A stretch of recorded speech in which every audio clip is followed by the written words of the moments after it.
back at the mall.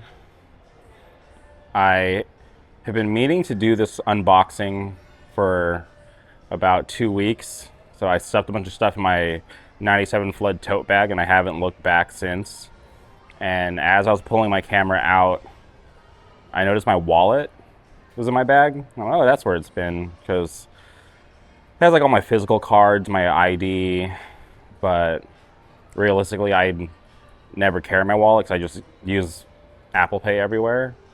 But it's nice to know that my wallet is here in my tote bag. But we're here at the mall. We're gonna unbox some Promise 9 albums in celebration of their new album, Glow Me, coming out today. They never miss.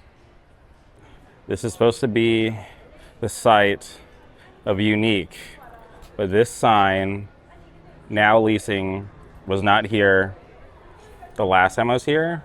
And if you can see through the glass, you can see a bunch of product right there. So I don't know if this is not happening again or why the Now Leasing sign has been added to the glass, but let's hope that that's not the case. We've made it to the spot. We're gonna unbox these Promise 9 albums.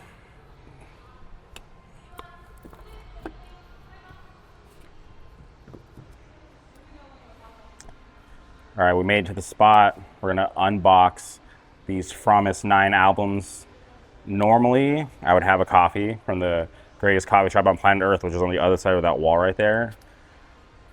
But I drank too much water today, so I'm feeling like really hydrated, so we're gonna skip the coffee today. But this is kind of a throwback. This is Promise 9's first album, Unlock My World. And I have so many Promise 9 albums that I've not opened, but since Promise 9 just dropped their second album today, Glow Me, I figured why not do a throwback and open up the first album. Wow. And I don't know what's in here, hopefully nothing falls out, but this cardboard is so thick. Okay, but my bias is Chaeyoung. Hopefully we can get some Chaeyoung photo cards. But I love all the members. And it's sad too, because when this album came out, there were more members in the group. Currently, they're down from 9 to 5. But it's okay, because I feel like this is like their best era. They continue to level up. Okay.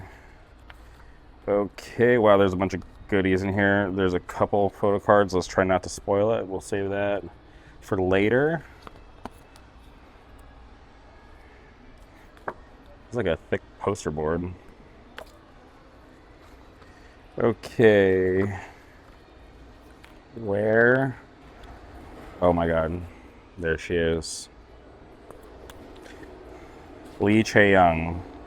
I once paid $140 to take the worst Polaroid with her.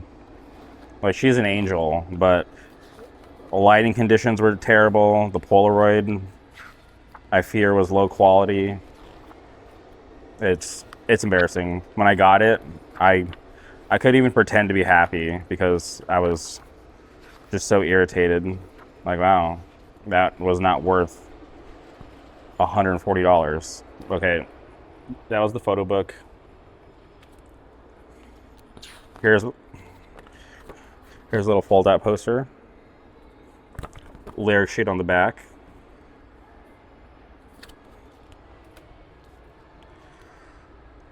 We got a nice sticker sheet. We love a good sticker sheet. Ooh, the CD. I like that nice teal Unlock My World vibes. Okay, let's see. Looks like we have... Geez, these things are stuck together. God, I don't even know if these are gonna survive.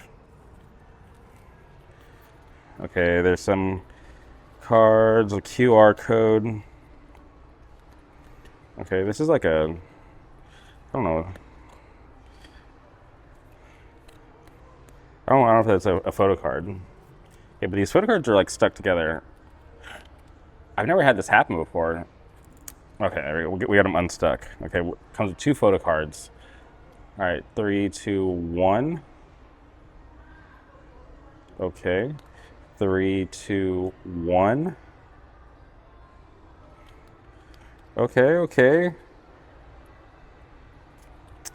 2 members that are no longer in the group, but we appreciate their contribution to Promise 9. I hope wherever they're at today, they are doing just fine. So that was the reality version.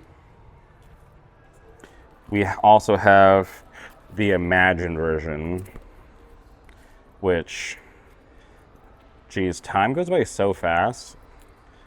I don't even remember this comeback. And why is this cardboard so thick? This is like if you can see like the thickness of the top and bottom, like I could use this. I'm not even kidding. I can use this as a weapon. Okay, all right. Let's try to get to. Okay, the goodies are on the front page this time. Is that another fold out? Oh, it's just this one's black and white. Last time everything else was in color. All right, let's get to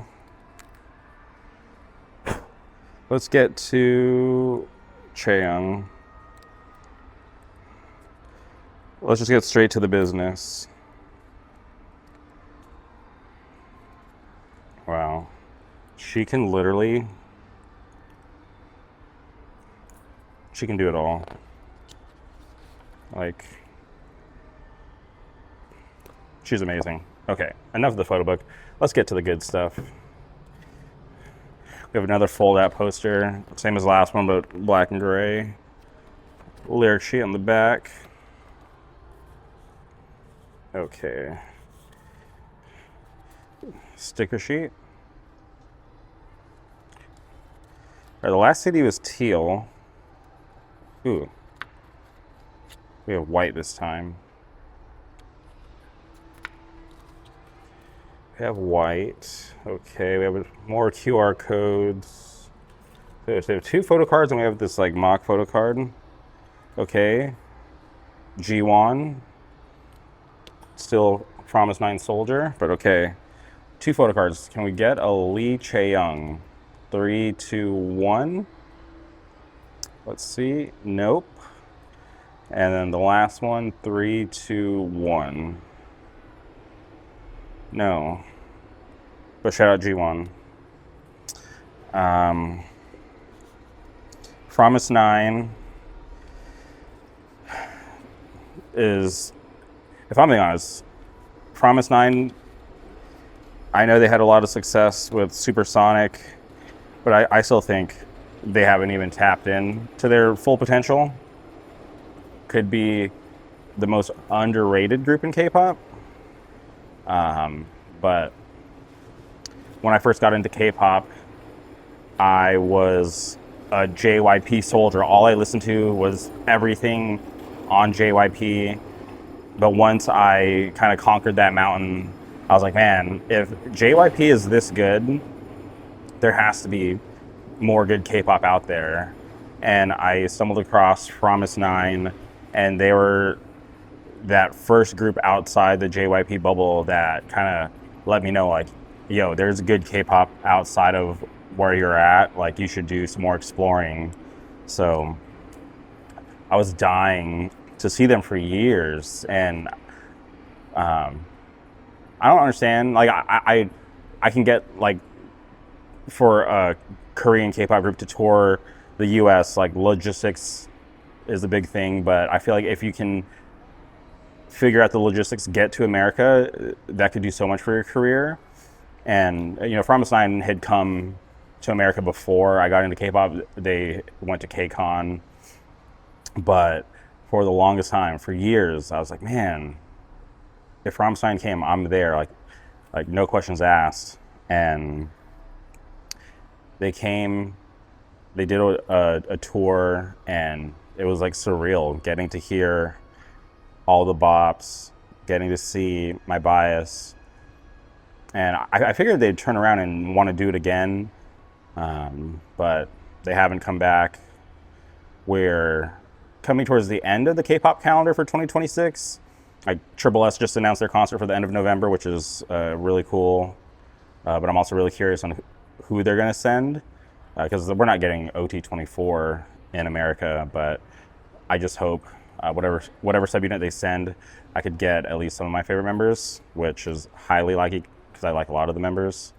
But I'm still dreaming of From Nine's return back to America, because they blew me away with the tour that I saw them on. Live vocals were on point, merch was cool, one-with-ones were cool, but I just wish we could have just taken it with like our cell phones, because the Polaroid, maybe one day I'll post the Polaroid and we can all laugh at how comically bad it is and how it wasn't worth $140. But I'm happy to finally unbox these. Like, these have literally been sitting in my unopened mountain of K-pop albums. We're for sure gonna pick up Glow Me, all versions, which is rare. I normally don't pick up all versions of albums these days, just because I'm not like crazy like I used to be. I used to buy like everything, multiple versions of everything, but then over the years, things just collect dust, and I just realized I don't need everything. So it's rare for me to do this, but I really like Promise Nine, like the new album. I've been rocking it all day in my car. So when those get in stock at the local K-pop store, we will pick up every version and do more unboxings. I'm super excited. But that's going to do it for this unboxing of Promise Nine's Unlock My World. I love unboxing albums. That's like my favorite thing to do on the vlog. But it is summer. Every time I leave my house, I just have that Chew meme playing in my head, how she's complaining about summer. Summer is very hot. I hate summer. Luckily, I'm in the shade, so I'm not like in direct sunlight right now, but man, it's like 90 plus degrees right now, and feels like a scorcher. But if you're watching this vlog, that means episode 502 of the JMRK podcast is live. Shout out to Ashton for being so down to come on the podcast. It was really fun. I love getting to know her better. And we did 2 more hours off air. Like, seriously, as soon as we wrapped up, Tyler joined us and we just sat there for like 2 more hours talking, and I just can't get over how awesome those moments are, because it's just like, man, it's just so refreshing just to be able to catch up and talk with like your friends, people that you care about so much.